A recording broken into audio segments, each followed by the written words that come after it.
სულ მაინტერესებდა ის ქალაქი, სადაც დედაჩემი დაიბადა და სადაც ჩემი ბებია და ბაბუა აფხაზეთის ომის შემდეგ ჩამოსახლდნენ.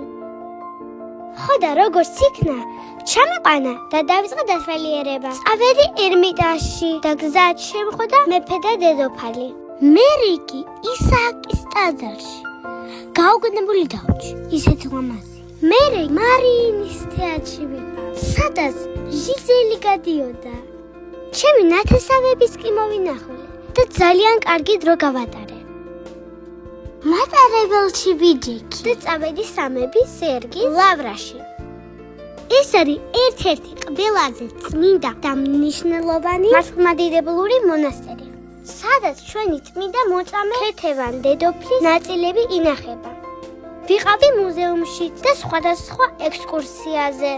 საღამოს კი ჩემი ნათლიებიც ვნახე. მოკლედ, სულ ეს არის. მადლობა დედიკო, ასეთი საინტერესო დღეებისთვის.